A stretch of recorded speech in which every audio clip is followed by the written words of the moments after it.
여러분 안녕하십니까? 라디오 전망대 이용선입니다.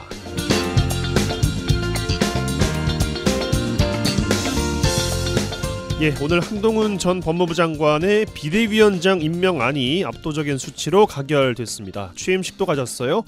오늘 본인은 총선에 불출마한다고 밝혔습니다만 한동훈 전 법무장관을 비롯한 윤 정부의 스타급 장관들이 차례로 총선 준비를 하고 있습니다. 추경호 경제부총리 겸 기획재정부 장관, 원희룡 국토부 장관, 박민식 국가보훈부 장관, 박진 외교부 장관 등이 거론되고 있는데 오늘 이임식을 가진 박민식 보훈부 장관은 직원들에게 감사를 전하며 눈물까지 보였고요. 추경호 장관도 오늘 마지막 국무회의에 참석했다는 소식이 들립니다. 출마 명단에는 3개월짜리 장관도 이름을 올렸는데요. 산자부 박문규 장관은 임명된 지 3개월밖에 안 된 시점이었습니다. 국정운영의 사령탑이 이렇게 단기간에 바뀔 일인가 비판도 있습니다. 민무신 분립, 윗사람이 신임을 얻지 못하면 백성들이 동요하여 떨어져 나간다, 이런 뜻입니다. 대통령의 신임으로 세워졌던 장관들이 국민의 신임도 얻을 수 있을지 총선에서 판가름이 나겠죠.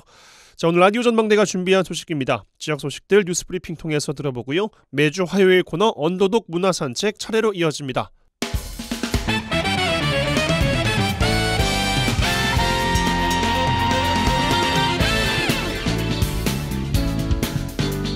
네, 12월 26일 화요일입니다. 라디오 전망대 시작합니다. 먼저 우리 지역 뉴스 정리해보죠. 뉴스브리핑 GBS 뉴스의 차범준 편집장과 함께합니다. 전화 연결되어 있습니다. 나와 계시죠? 네, 안녕하세요. 네, 자, 광양에서 시작합니다. 광양시가 지역경제 활성화 차원에서 추진하고 있는 시 발주 사업의 재정 조기 집행, 업체의 부도로 광양시의 재정 손실을 초래하면서 논란이 되고 있어요.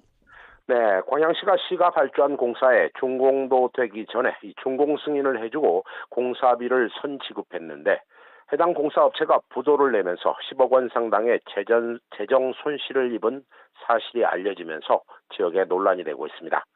보도에 따르면 광양시는 지난 2017년 총 사업비 25억 원 규모의 본강지구 생활용수 공급 사업을 추진하면서 여수시에 소재한 한 업체를 이 도급업체로 선정했다고 합니다.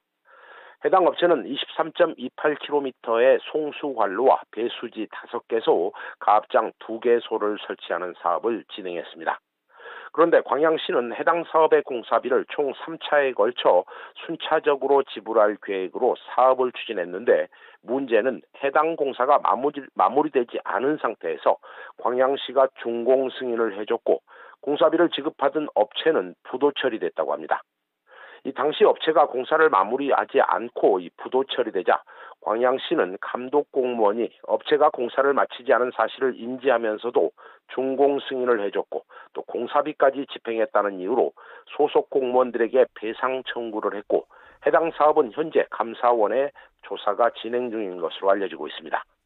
이 지역 일부에서는 업체의 부도덕성과는 별도로 이 광양시의 재정 조기 집행 조치로 이 공사에 대한 관리 감독이 제대로 되지 않은 상태에서 공사비가 지급된 것이 아니냐, 이런 지적이 나오고 있습니다. 이유가 어쨌든 간에 25억 원 규모의 사업에 공사가 마무리되지 않은 상태로 준공 검사 그리고 공사비가 지급됐다. 이 사실은 주민들로서 쉽게 납득은 가지 않을 것 같습니다. 네, 해당 사업은 결과적으로 업체가 25억 원짜리 공사에 15억 원 분량의 공사를 하고 준공 승인을 얻어 10억 원의 공사비에 대해 부당 이익을 챙긴 셈인데요. 뒤늦게 이 같은 사실을 알게 된 광양시는 업체를 상대로 이 부당 이득금 반환 청구 소송을 제기해 재판에서는 승소했지만 업체는 이미 부도 처리된 상태였다고 합니다. 업체로부터 공사비를 반환받지 못하자 결국 광양시는 당시 현장 감독과 준공검사관에게 배상을 청구하는 구상권을 행사했는데 광양시는 현장 감독 공무원에게 5억 5천만 원, 1차분 준공검사관에게 4,300만 원, 2차와 3차분 준공검사관에게 4억 5천만 원을 배상하도록 통보했습니다. 광양시는 현장 감독 공무원과 2차분, 3차분 준공검사관이 해당 업체가 공사를 마무리하지 않은 것을 알면서도 이를 묵인하고 준공 승인을 해줬고 공사비를 집행하도록 했다는 판단을 하고 있습니다. 지역 건설 업계에서는 당시 차수별로 공사가 진행됐지만 총괄 준공이 남아있었고 그 과정에서 보완이 가능할 것으로 판단했지만 업체가 부당 수령한 액수가 커지자 부도를 낸 것이 아니냐, 이런 추측을 내놓고 있습니다. 하지만 지역 일부에서는 업체의 부도덕성과는 별도로 해당 공사가 진행되는 시점이 코로나19 시기로 광양시가 예산을 조기 집행하는 시책을 펼치고 있었고, 이 같은 점을 감안하면 이에 따른 압박으로 이 광양시가 무리한 공사비 지출을 선지출한 것이 아니냐, 이런 분석도 나오고 있습니다. 예, 뭐 어쨌든 수십억 원대의 공사를 진행하는 과정에서 최종 마무리 단계에 준공 검사를 제대로 하지 않았고 시의 재정 손실을 입힌 부분 누가 봐도 문제가 있어 보입니다. 자, 여수로 가겠습니다. 지난 10월 말에 열린 여수 밤바다 불꽃 축제를 두고 매년 유사 프로그램이 반복되면서 축제 효과가 떨어지고 있다, 이런 지적이 나왔어요. 네, 최근 여수시 의회가 여수시 집행부에 대한 행정사무감사를 통해 지난 10월 28일 이순신 광장과 이 장군도 앞 해상에서 열린 2023 여수 밤바다 불꽃 축제가 해마다 유사한 프로그램이 반복되면서 실질적인 사업 효과를 거두지 못하고 있다는 지적이 나왔습니다. 여수시는 올해 여수 밤바다 불꽃 축제에 20만 3천 명이 축제를 관람한 것으로 집계했는데, 지역 일부에서는 불꽃의 규모나 행사의 내용 면에서 행사의 질이 퇴보하고 있다, 이런 지적들이 나오고 있습니다. 여수시는 행정사무감사를 통해 여수 밤바다 불꽃 축제는 지난 2016년 최초 개최된 이후 매년 비슷한 프로그램이 반복적으로 운영되면서 이 축제가 좀 지루하다, 이런 평가가 나오고 있다고 지적했습니다. 또한 여수시 의회는 여수시가 불꽃축제를 통해 지역경제 활성화에 이바지하겠다며 매년 축제를 개최하고 있지만 정작 지역경제 활성화 효과가 기대에 못 미쳤다, 이렇게 지적했습니다. 예, 축제가 매년 비슷하다, 관광객들에게 흥미가 반감되고 있다, 이런 지적. 이쯤에서 한 번쯤은 축제 프로그램의 전반적인 점검도 필요해 보입니다. 네, 여수시 의회는 행정사무감사를 통해 여수시 집행부가 축제 사업계획서와 예산서를 보고 형식이 아닌 담당 부서에서 정밀하게 검토한 후 문제점을 파악하고 개선 사항을 제시해 승인할 수 있는 단계적 절차를 마련하라고 요구했습니다. 특히 여수시 의회는 축제 결산서도 영수증과 증빙 서류를 각 부분별 외부 전문가 또는 결산검사위원회를 설치해 검사 후에 인정하도록 제도를 개선할 것도 촉구했습니다.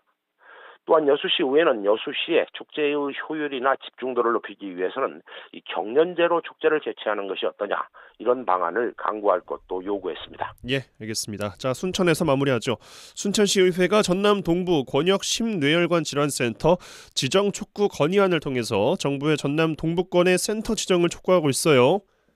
네, 순천시 의회가 지난 20일 올해 마지막 정례회 본회의에서 정부를 대상으로 이 전남 동부 권역 심뇌혈관 질환센터 지정 촉구 건의안을 최종 의견했습니다. 순천시 의회 더불어민주당 이영란 의원이 발의한 해당 건의안에는 전남 동부권 지역의 필수 의료 서비스의 지역 불균형 해소를 위해 전남 동부 권역 심뇌혈관 질환 센터 지정 촉구 내용을 담고 있습니다. 순천시 의회의 이번 건의안 발의 배경에는 정부가 지난 2017년 심뇌혈관 질환의 예방과 관리에 관한 법률을 제정했고 2008년부터 권역 심뇌혈관 질환센터를 지정 운영하고 있는데, 현재 운영되고 있는 이 권역 심뇌혈관 질환센터 14개소의 수용률이 불과 20%에 그치는 등 제대로 된 대응이 이루어지고 않고 있다는 주장입니다.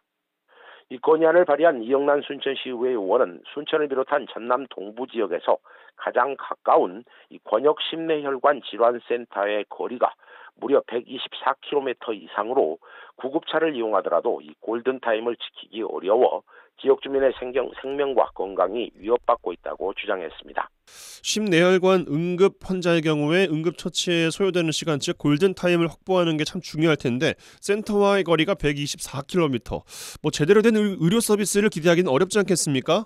네, 순천시 의회의 이번 건의안에는 전라권과 경상권을 아우르는 교통 요충지인 순천시의 권역 심뇌혈관 질환센터의 추가 지정이 필요하다고 요구하고 있습니다. 해당 건의안에는 전남 동부권 주민들의 사회적 안전망 확보를 위해 공공의료 서비스 강화 방안을 마련하고, 순천시는 이 전남 동부 권역 심뇌혈관 질환센터 지정으로 적절하고 효율적인 심뇌혈관 환자의 치료 체계를 구축해야 한다고 촉구했습니다. 순천시 의회가 채택한 이번 촉구안은 이 대통령실과 국무총리, 국회의장, 국회 보건복지위원장, 보건복지부 장관, 전남도지사에게 송부할 예정입니다. 예, 알겠습니다. 뉴스브리핑 주베스 뉴스의 차범준 편집장과 함께했어요. 고맙습니다. 네, 고맙습니다. 그들의 이야기가 수면 위로 올라옵니다. 탑독이 되는 그날까지 언더독 토론. 우리는 패배하지 않는 종. 매주 화요일 전남 동부권 언더독들의 핫한 토론, 언더독 토론 시간입니다. 올해 마지막 시간이 되겠어요. 예, 두 분과 함께합니다. 이봉남 순천시의원 어서 오십시오. 네, 반갑습니다. 순천의 큰딸입니다. 이상우 전 여수시의원 오셨습니다. 어서 네, 오십시오. 반갑습니다. 이상우입니다. 일단 이상우님은 얼마 전이 또 생일도 있으셨어요. 일주일 안에. 3일 전이었습니다. 3일 전에. 예. 네, 23일이 생일이었습니다. 생신 포함해서 연휴 잘 쉬셨습니까? 네, 그동안 올해 좀 계획했던 일이 좀 다 마무리돼 가지고요. 좀 쉬는 시간을 가졌고요. 일단 제가 사단법인 전남 여성인권지원센터 이사장으로 취임했거든요. 예. 그 일도 좀 많은 일이 있더라고요. 또 오늘 같은 날 또 오늘 저녁 7시에 또 이사회가 있기 때문에 또 참석해야 되고 이런 이제는 부분도. 그러면 이상우 의원님 말고 의원도 사실 아니긴 한데 저희가 예우상 어쨌든 이제 붙여야 되지 않습니까? 네. 예. 이사장님이라고 부르면 되겠습니까? 아직 멀었습니다. 아직 모르셨어요. 네. 이봉남 의원님 연휴 어떻게 보내셨습니까? 연휴는 집에서 오랜만에 좀 크리스마스는 쉬셨어요? 집에서 쉬었고요. 미리 크리스마스라고 지역구에서 지난주에 아파트에서 요즘에는 십시일반 해가지고 크리스마스 맞이 산타 마을 행사 같은 걸 하더라고요. 그래서 금요일 날 이제 두 군데에서 있었어요. 그래서 거기서 군고구마도 꾸고 붕어빵도 이렇게 꾸고 그다음에 OX 퀴즈도 하고 먹거리도 이렇게 나누고 재밌었겠네요. 예, 그래서 그런 행사가 있어서 굉장히 훈훈하게 크리스마스 이브를 좀 맞이를 했고 예. 지난주에 의회에 이제 본회의가 끝났어요. 한 1조 4,237억 원으로 내년도 예산이 의결이 됐는데 그 사이에 이제 행정사무감사가 있었잖아요. 근데 제가 순천 행정 모니터 연대에서 3명의 이제 우수 의원을 선정을 했는데 제가 거기 3명 안에 포함됐다는 거 아닙니까? 지난주 이야기했는데 굳이 또 본인 입으로 또 이야기를 하십니까? 또. 지난주 저도 했습니까? 방송 듣고 알았습니다. 아, 그랬습니까? 지난주에 김석 사무총장께서 이야기를 해가지고 세 분을 아. 밝혀주셨어요. 저는 얘기를 안 한 것 같아요. 감사합니다. 알겠습니다. 열심히 하겠습니다. 자, 주제로 들어가 보겠습니다. 오늘도 3가지 주제. 자, 첫 번째 제가 드리겠습니다. 연말 맞아서요. 직장인들 중심으로 고향 사랑 기부에 동참하는 분들이 조금 늘고 있다 그래요. 왜 그런가 봤더니 이게 10만 원까지는 전액 세액 공제가 되고 여기에 30% 그러니까 10만 원 하면 한 3만 원 정도는 포인트로 기부한 지자체의 답례품을 배송받을 수가 있는 겁니다. 전남은 고향사랑 기부금이 100억 원을 넘어섰다고 하는데 순천 뉴스 나온 거 보니까 목표액을 5억에서 3억으로 낮췄는데 한 2억 정도가 올해 모금이 됐다고 합니다. 순천시만의 이야기는 아닐 것 같고 어떻게 보고 계신지 먼저 이봉남 의원께 드릴까요? 네, 먼저 좀 바로 잡아야 될 것이 있습니다. 순천 이제 목표액을 5억에서 3억으로 좀 낮췄다라는 얘기는 했는데 틀립니까? 예, 12월 이후에 연말 기부가 좀 늘어나서 목표액 3억은 좀 달성하고 넘었더라고요. 아, 그래요? 3억 예, 넘었어요. 예, 제가 방송하기 전에 확인을 하고 왔는데 지난주에 목표액이 좀 달성이 됐더라고요. 좋은 이야기네요. 그러면은 네. 잘 됐네요. 네. 그래서 사실은 이제 이게 고향사랑 기부금에 관한 법률이 올해 처음 시작돼가지고 첫 해잖아요. 그래서 이게 국민들이 많이 모를 수도 있고 또 그 지역에 살지 않은 사람, 주소를 주고 있지 않은 또 타 지역에 사는 사람이 고향사랑 기부를 하는 제도이면서 또 세액공제 혜택이라든지 답례품을 제공받는 제도 굉장히 좋은 제도이거든요.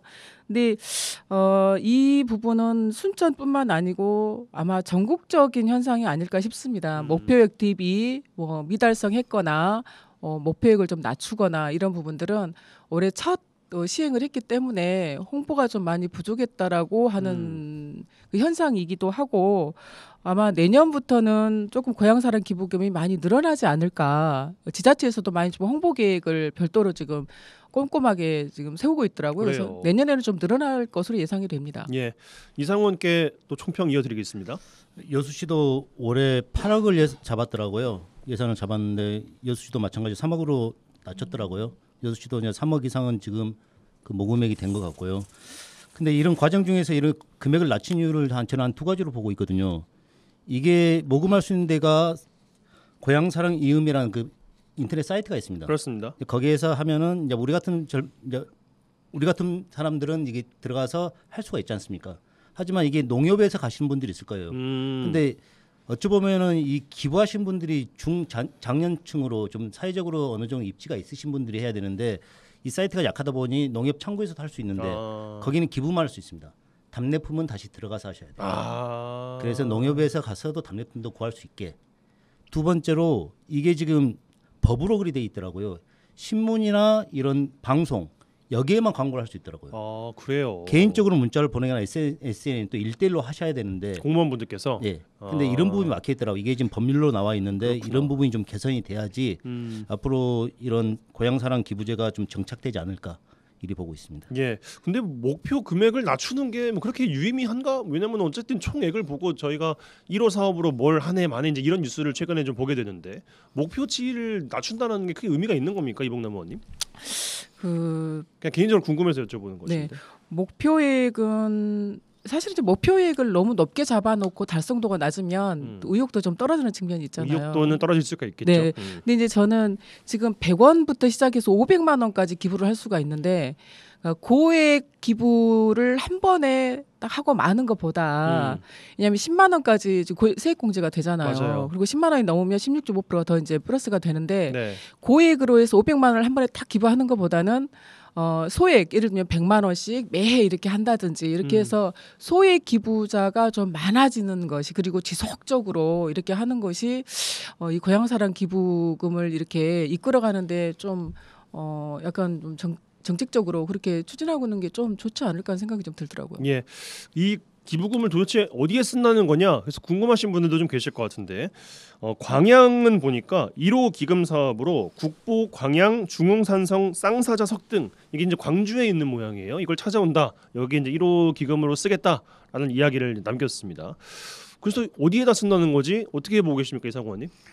저도 이제 이 내용을 확인해 보니까 이게 지금 고향을 떠나신 분들이 기부를 한 거 아닙니까? 예. 어떤 상징성 있는 곳에다 예산을 사용해야 되겠죠. 일반적으로 뭐 농로포장이나 어디 사회단체에 기부하는 이런 사업은 안 되겠죠. 그러니까 흔히 말하는 의미 있는 사업에다가 예. 근데 이제 여수시도 저도 확인해 보니까 여수시는 10억이 정도 모아지면은 그때 1호 사업을 선정하겠다. 10억이 모이면 이런 말씀하시는데 저 개인적으로는 결국은 저는 이순신 관련 사업을 해야 되지 않을까.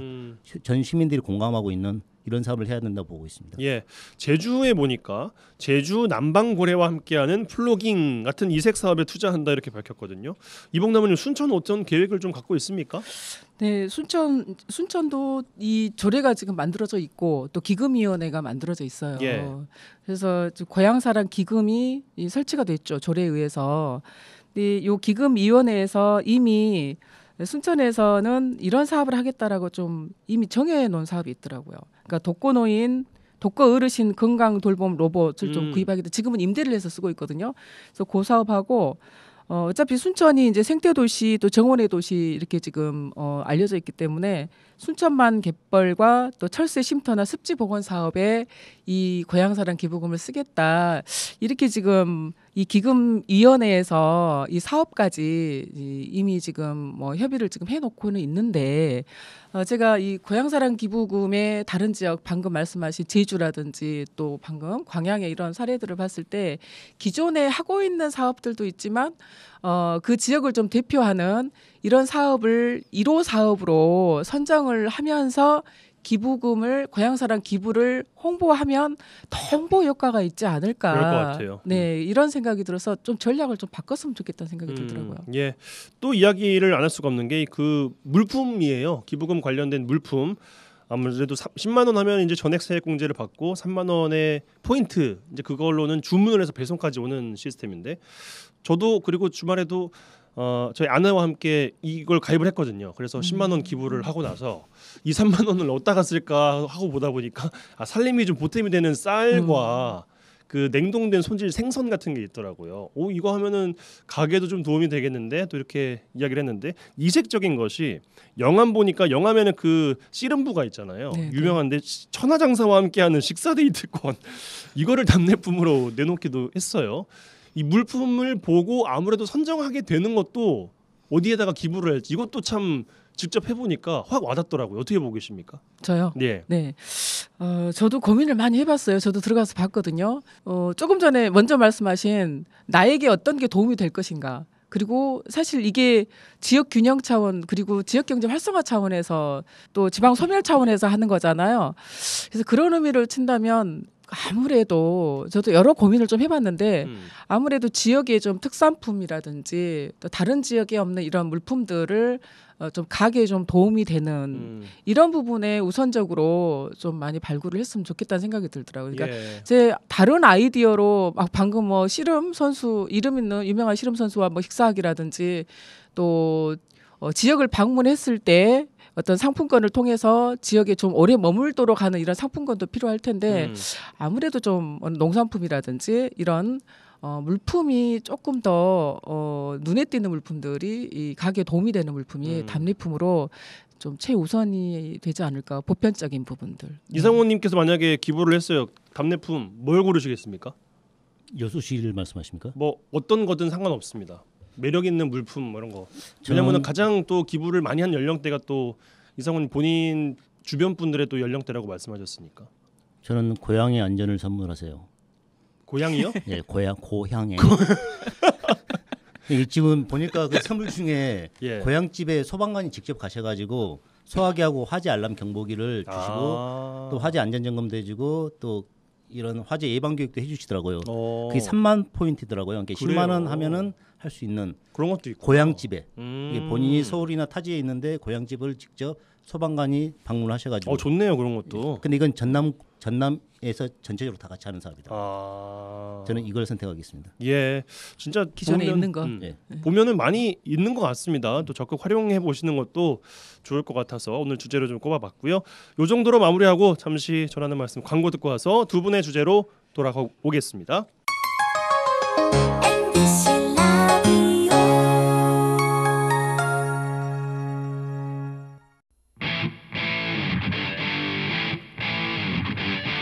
젊고 당찬 시사 생활밀착 뉴스 이용선의 라디오 전망대. 여수 MBC 라디오 전망대 함께하고 계십니다. 매주 화요일 코너 언더독 오늘 두 분과 함께하고 있는데요. 이봉남 순천시의원, 이상우 전 여수시의원 두 분과 함께하고 있습니다. 자, 두 분의 주제로 들어가겠습니다. 먼저 여수로 가죠. 이상우 의원님 어떤 주제 꺼내시겠습니까? 그 정치는 책임이 따라야 한다고 보고 있습니다. 하지만 여수가 처한 현실을 보면 그 잘못된 행정 행위에 대해서 어느 누구 하나 책임지는 사람이 없고 시민들에게 사과도 하지 않고 있습니다. 특혜를 받은 이가 도리어 큰 소리를 치는 상황인 것입니다. 결국은 그 피해는 고스란히 혈세 낭비와 행정에 대한 불신 그리고 지역 여론 갈등으로 이어지면서 시민들이 짊어져야 하는 목이 되고 있습니다. 그래서 연말을 맞이하여 아직도 해결되지 않고 있는 여수시 주요 사업들을 체크해보고 여수시에서 수년간 수없이 반복되고 있는 정치 권력과 행정 권력의 형태에 대해서 얘기해 보겠습니다. 예, 구체적인 사례 몇 개 들어주실까요? 일단은 전남 권역별 재활병원, 그 상포지구 폐소, 선소대교 공익기부금, 케이블카 공익기부금 이 네 가지를 먼저 이야기를 하고 싶은데요. 예. 주제를 이야기하다 보면은 저는 이런 생각이 들더라고요. 왜 여수는 광양이나 순천같이 왜 미래를 이야기하지 않을까? 이게 본회의장에서 시장님께서 미래에 대한 여수 먹거리나 미래 발전 전략에 대해서 제시를 하면은 그거에 대해 갑론을박이 생기고 예산을 세우니 많이 이런 싸움을 해야 되는데 아직도 여수는 해묵은 과제가 정리가 안 되기 때문에 그러네요. 이게 주요 현안이 되고 있습니다. 그래도 이번에 최근에 정례에서도 이 관련해서 시정 질의가 많이 나왔고요. 안타깝더라고요. 먼저 전남 권역별 재활병원 같은 경우도 결국은 사업이 깨졌지 않습니까? 깨진 이유가 여러 가지 있는데 결국은 마지막에 18억이라는 혈세가 아무 무의미하게 쓰여졌다. 이건 누가 책임질 것인가? 이런 문제하고요. 상포주 관련해서도 결국은 이 내용은 시민들이 여러 사람 잘 알고 있지 않습니까? 그 당시에 시장께서 잘못된 행정 행위를 통해 갖고 조카 사이에게 특혜를 줬고 그럼으로써 새로운 또 피해자가 발생했고 그래서 여수시가 행정소송을 했는데 2심까지 패소를 했습니다. 마지 못해서 지금 삼부토건을 상대로 손해배상 청구를 다시 소를 제기했더라고요. 이런 과정 중에 보면 또 피해자들이 여수시를 상대로 또 소를 제기해서 또 그것도 진행되고 있더라고요. 이거에 대한 저는 그렇습니다. 만약에 이런 부분이 좀 말하기 힘든 부분이 있다면은 시장님께서 이런 로드맵을 좀 제시를 해주셔야 됩니다. 여수시는 이런 문제에 대해서 앞으로 이런 소송을 하고 있고 이 결과가 나오면 우리는 어떻게 할 것이고 우리는 이거에 대해서 대신 사과를 하겠습니다. 이 정도의 로드맵이 나와야 되는데 아무 이야기 없고 시의원들의 시정질에 대한 답변으로서 그냥 음기응변식으로 움직이고 있다 이겁니다. 이것도 좀 명확하게 좀 정리를 해주셔야 돼요. 예. 그리고 선수들에게 공익 기부금 관련해서도 결국은 꿈에 그린 그 장소를 7층에서 29층이라는 특혜를 줬지 않습니까? 그래서 사업자한테 특혜를 줬는데 블루토피아 사업자는 아직도 140억이라는 공익 기부금을 납부를 하지 않고 있습니다. 이거에 대한 명확한 또 여수시의 답변도 없습니다. 케이블카 공익 기부금은 이제 1월 20일경에 이제 마지막 결론이 나오는데요. 이 부분은 약간 이제 승소할 상황이 있는 것 같더라고요. 그래서 이제 이 부분 외에는 아직도 이런 해묵은 과제들에 대해서 시장님의 좀 명확한 답변, 그걸 필요하다면 대시민 사과도 하고 이 또 관련된 정치인도 있지 않겠습니까? 좀 그게 좀 여수시는 그런 게 좀 부족하다 보니 계속 앞으로 나가지 못하고 제자리에 머물고 있지 않을까 않나 이리 생각하고 있습니다. 예. 이봉남 의원님 그 여수시 옆에 이제 동네 사례를 이제 들으셨는데 과거 집행부의 어찌 보면 뭐 책임이라고 해야 될지 아니면 소관이라고 해야 될지는 모르겠습집니다만 현재 집행부와 또 무관치는 않은 연속된 일이기도 하단 말이죠. 그렇죠. 어떤 자세가 필요하다고 생각하십니까? 우선은 이제 전 집행 그러니까 전 때에서 현재까지 이렇게 이어온 사업이라 하더라도 정책의 일관성은 있어야 되거든요. 예. 모든 사업은 정책 실명 아마 여수에서도 정책 실명제를 운영을 하고 있을 건데 하고 있죠. 네, 하고 있습니다. 예, 이제 정책 실명제를 통해서 이 사업이 추진 과정에 여러 가지 지금 여수에서 이제 그 진행되고 있는 여러 가지 불통이라든지 문제 제기가 되고 있는 부분들은 책임 있는 공직자 자세가 필요하다고 생각해요. 특히 이제 단체장 이게 더 많은 주문이 좀 필요하고 시의회에서 목소리를 던지고 있는데도 이게 추진이 변하지 않고 그런다고 하면 사실은 깨어있는 시민 의식이 필요하죠. 저는 그게 정말 필요할 거라고 생각합니다. 순천도 물론 이제 조금 있다가 뭐 얘기를 하겠지만 여수에서 여러 가지 문제 제기와 관련해서 뭐 주민소환제라든지 아까 말씀드렸던 뭐 정책실명제와 관련된 뭐 책임 있는 공직자들의 태도라든지 이런 부분에 대해서도 조금 더 시민이 목소리를 좀 낼 필요가 있다. 관심을 가져야 된다. 네, 네. 알겠습니다. 이상원님 현 집행부에 뭘 좀 촉구하고 싶으십니까? 그러면 종합해 보자면 아까도 이제 이미 방금 전에도 말씀드렸지만은 좀 현 상황에 대해서 솔직하게 시민들에게 모든 것을 좀 솔직하게 고백을 해주시고 왜 안 하고 있다고 생각하세요? 안 하고 있다면? 그게 지금 현 정치 권력과의 어떤 부분 이런 표현이 좀 짬짬이지 않을까? 짬짬이. 예. 결국은 지금 앞으로도 국회의원 선거도 있을 것이고 결국은 눈치 보기다. 예전에 지금 결국 모든 게 이제 주철현 전 시장 때부터 이루어졌던 일이거든요.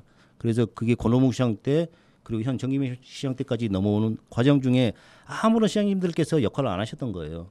정치 권력 좀 눈치 보지 마시고 이런 부분은 우리 여수시는 이렇게 하겠다고 명확한 이야기를 해주시면은 이런 논란도 없을 것입니다. 계속 결국은 시가 정확한 정보를 안 주기 때문에 결국은 저번에 정확한 정보 안 줘서 저희들이 500억을 패소했지 않습니까? 웅천주구 같은 경우도 이런 게 좀 정확한 정보를 제공해주고 여수시의 로드맵을 좀 제시해 주시면은 이런 논란도 잠재워지고 앞으로 여수시는 미래로 나가지 않을까 이리 보고 있습니다. 알겠습니다. 여수 주제 이렇게 마무리하고요. 순천으로 가겠습니다. 이봉남 의원님 어떤 주제 꺼내시겠습니까? 네, 저도 뭐 한 해를 마무리하는 시기이기 때문에 네. 뭐 1년 동안 큰 성과가 있었죠. 정원박람회 가장 컸죠, 뭐. 예, 또 순천대학교 글로컬 대학 30 선정, 그다음에 하나 에어로스페이스의 뭐 우주 발사체 단절 입장, 뭐 순천 유치 이렇게 해서 크게 정말 큰 덩어리로 2023년이 순천이 전국적으로 이렇게 많이 이렇게 띄어지는 이런 성과가 있었는데 사실 그 이면에 또 여수처럼 순천도 이렇게 아직 갈등 관계가 그대로 지금 유지되고 있고 이게 내년으로 해결되지 않고 내년으로 이렇게 넘어갈 이럴 또 이슈들이 좀 몇 개가 있습니다. 이슈들을 좀 말씀을 들어보면 순천만 자벌드 연초에 이와 관련해서도 굉장히 갈등이 있었고요. 그렇죠. 또 중간에 그 순천시 쓰레기 소각장 일명 이제 시에서 얘기하는 차세대 공공자원화 시설 관련된 부분이 올해 중반부터 현재까지 큰 갈등으로 지금 현재 남아 있는 상태입니다. 알겠습니다. 노동 환경, 뭐 소통 문제 뭐 이 정도로 정리할 수 있지 않을까 싶은데 그 자벌드 사태는 내년에 또 10개월 휴관한다는 거 아니겠습니까? 예, 지금 개관한 지 한 2년 조금 29개월 정도 됐어요. 예. 2년 조금 넘었는데. 올해 말에 현재 지금 민관이 딱 하고 있는 주식회사 드림 잡스쿨이 올해 말에 이제 위탁 기간이 끝나고 시에서는 위탁 기간 끝나기 전에 위탁 업체에 이제 계약 만료라고 얘기를 했고 이제 업체에서도 근로자들에게 이제 12월 말까지 계약 만료다라고 하는 게 통보를 지금 했습니다. 예. 근데 이제 아쉬운 부분은 지금 내년에 10개월 정도 휴가를 하겠다라고 하는 이유는 자월드가 부실 시공돼서 이걸 조금 보수를 좀 해야 된다. 그리고 거기 안에 들어있는 프로그램들이라든지 이런 부분들이 좀 첨단 기술이라든지 미래 산업 중심으로 이 컨텐츠를 좀 변경해야 되겠다라고 하는 내용으로 10개월을 지금 휴가를 한다고 하는 내용인데 이 부분 때문에 이 한 50여 명 정도 되는 여기 이제 근로자들이 장기 실직이 될 지금 상황입니다. 그래서 지난번에 시에 이제 독단적으로 휴가 나는 부분을 철회해 달라라고 강한 이제 목소리를 지금 내고 있는데 저도 이제 아쉬운 부분은 이 자벌드가 그동안에 이 민간위탁사와 순천시와 여기 근로자들 간의 3자와 여러 가지 합의가 안 돼서 중간에 이제 감사원 감사 청구도 하면서 어느 정도 정상화되는 어떤 과정에 있는 것 같아 보였는데 그랬어요. 예, 이 부분조차도 사실은 소통이 없이 바로 이제 시에서 휴관을 하다 보니 너무 아쉬운 부분이 일부분을 좀 운영을 하면서 일부분을 시설 개선을 한다든지 이후에 어떤 개선 부분들을 협의하는 과정들이 좀 있었으면 좋았을 텐데 그런 과정 없이 바로 휴관을 하다 보니까 마찬가지로 이 부분도 소통이 전혀 없는 상태에서 이루어지다 보니까 내년에까지 이 부분도 다시 한번 지금 지역의 소용돌이로 좀 떠오르지 않을까 싶습니다. 예. 알겠습니다. 이상호님 그 옆 동네 순천 올 한 해 어떻게 좀 지켜보고 계셨습니까? 자벌드 같은 경우는 이건 100% 제가 봐서는 시가 잘못한 겁니다. 왜냐하면은 이런 근로관계를 해지하는 자체가 그분들도 누구의 가장일 거 아니겠습니까? 그럼 그분 그 가정이 파괴될 건데요. 이 부분도 생각하셔야 되고 안에 있는 뭐 컨텐츠를 바꾼다 하시는데 이건 점진적으로 바꾸면 되는 겁니다. 그래서 그 위탁 사업은 시의원들이라 나서서 이 부분은 좀 챙기셔야 될 것 같고 그 쓰레기 처리장 같은 경우는 갈등은 있을 수 있습니다. 있을 수 있고 이게 미래로 나가는 과정 아니겠습니까? 그래서 좀 소통을 통해서 해결했으면 좋겠습니다. 예, 마지막에는 소통 꼽아주셨는데 그 뭐 공청회도 그렇고 설명회도 그렇고 참 순천에서의 토론장이 많이 좀 후퇴했다라고 평가하시는 분들도 많이 계시는 것 같습니다. 네. 특히나 순천 쓰레기 처리장 문제를 놓고도 뭐 감사 청구, 그다음에 뭐 고발 사태, 연말에도 계속해서 좀 안 좋은 이야기가 나오고 있는 것 같습니다만 이봉남 의원님 그 행가무수위원 3인 중 한 분으로서 순천 행의정연대가 뽑은 집행부와 의회와의 소통은 올 한 해 어땠습니까?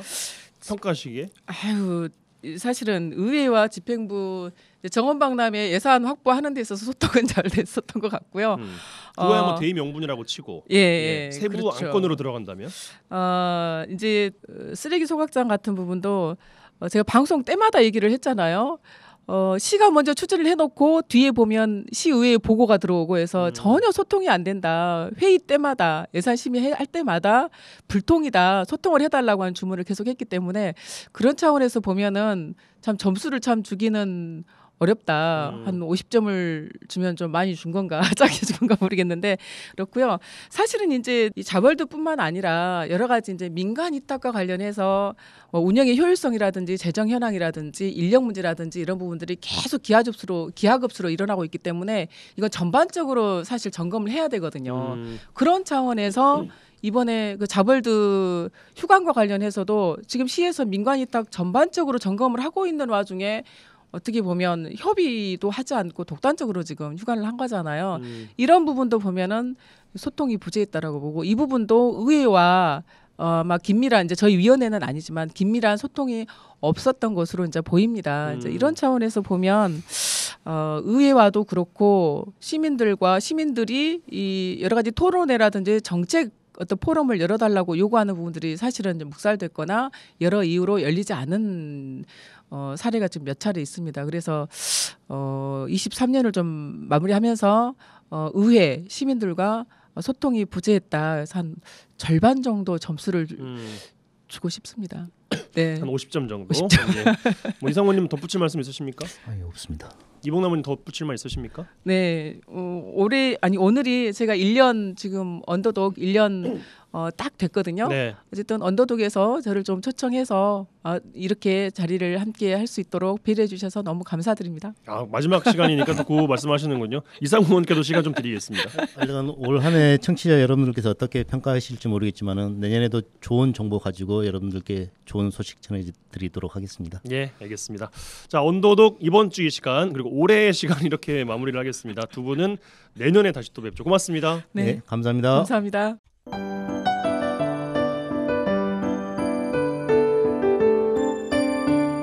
라디오 전망대 문화 산책.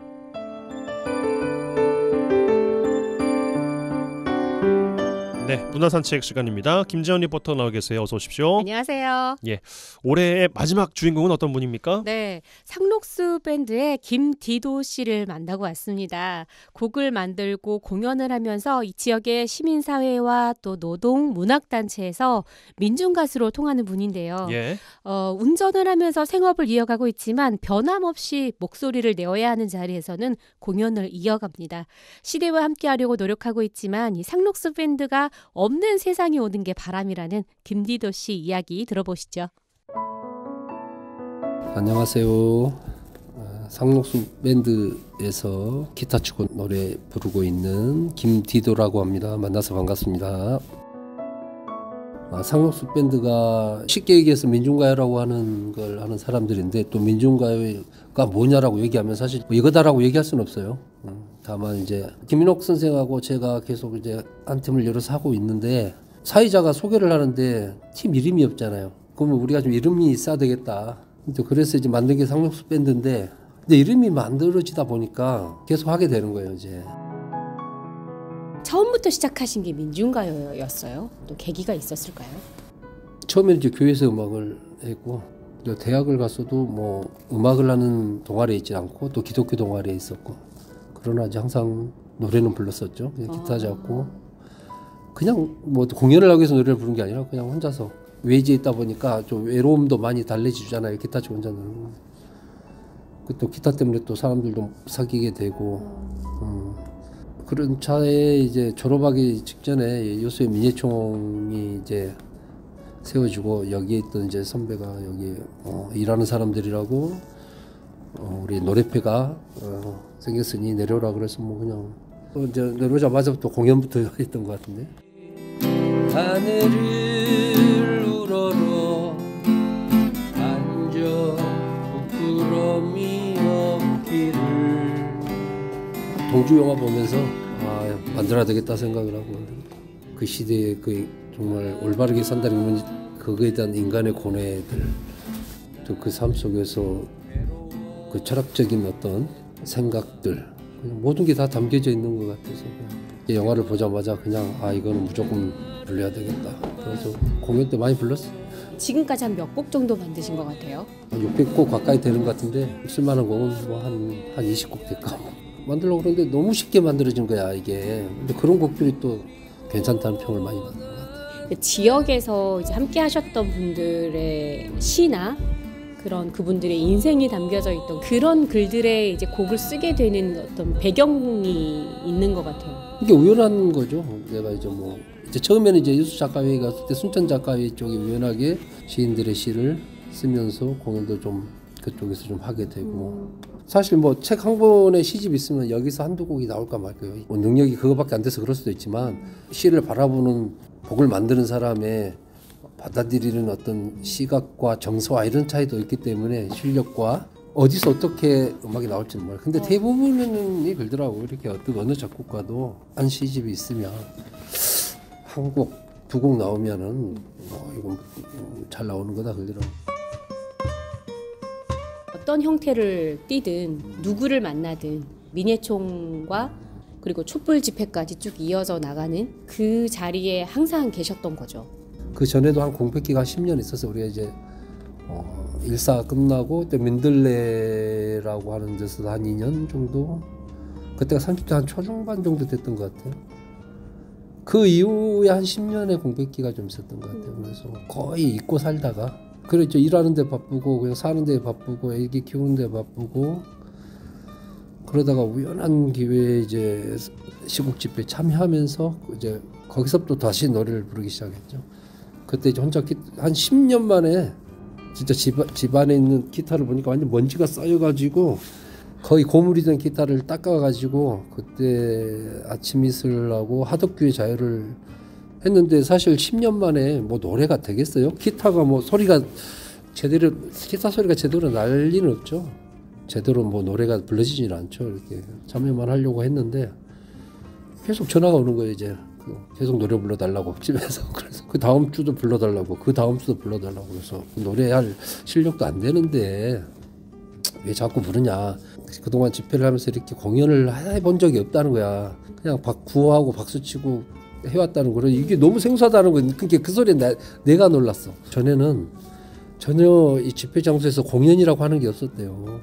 그때 또 세월호가 이제 좀 터졌고요. 그렇게 하면서 세월호가 터져서 그때 당시 저희 교회에서 한 6개월 동안 매일같이 했어요.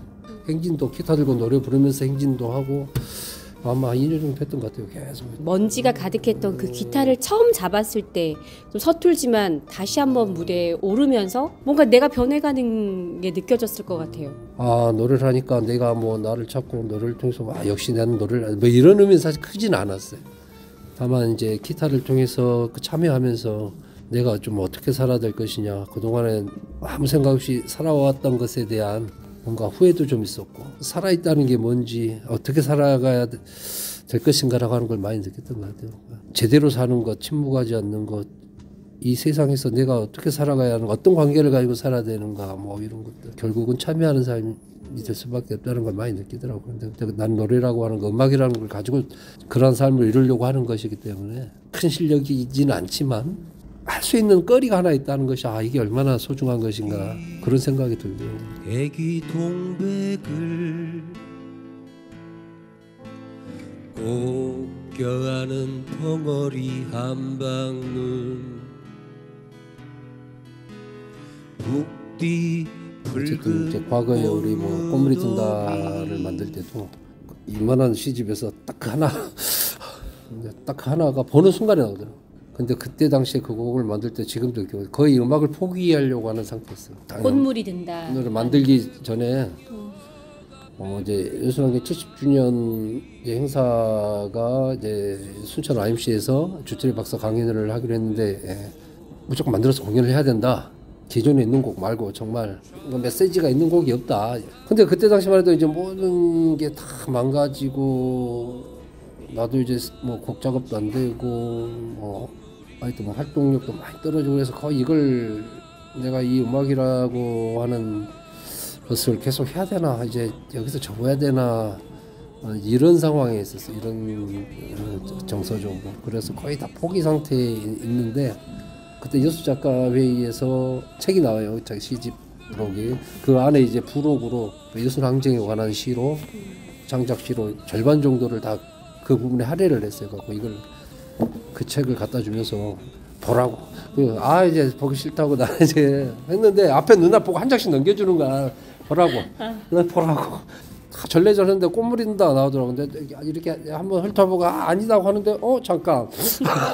잠깐은 다시 이제 넘기려다가 다시 꽃물이 든다를. 강경화 선생님 작품이었죠. 그래. 딱 보면서 이제 한 장씩 읽어가면서 그냥 음이 자동으로 나와 입에서. 그래서 이게 너무 쉽게 만들어지는 거라고. 이거 어디서 많이 들어본 노래인가. 뭐 이렇게 너무 이게 딱딱 맞는 거야. 보통 보면 네 박자 안에 들어가기가 힘들거든요. 그럼 이것을 줄이거나 늘리거나 해야 되는데 너무 딱딱 맞는 거야. 그래서 아무래도 이거 어디서 분명히 있는 노래다 이거.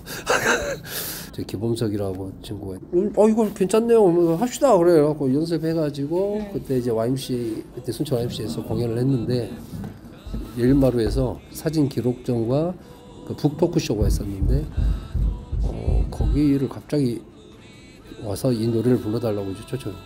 그걸 기점으로 해서 다시 이제 음악 생활이 다시 시작되잖아. 안 그랬으면 지금도 쉬고 있었어. 그 곡으로 이제 그 여생비 씨가 주최했던 그 항쟁 가요제까지 나오게 되고 본선까지 올라간 곡이 되는 거죠. 그때 여수는 항쟁이다. 그때 세혁신 이중현이 불렀던 이제 그건 내가 작사까지도 다 한 노래죠. 작사 작곡 다 한 노래인데 좋다가 그래도 그래 그 많은 곡 중에 인정받는 몇 곡 안 되는 곡 중에 탑이다.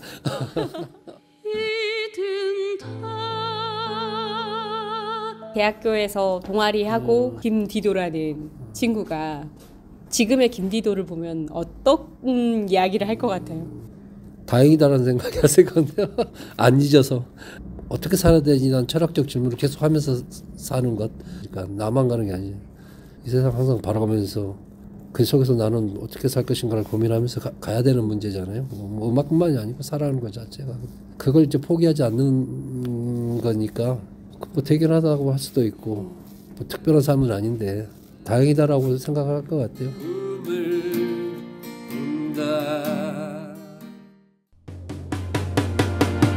네, 화요일 라디오 전망대 마치겠습니다. 내일 뵙죠. 이용선이었습니다.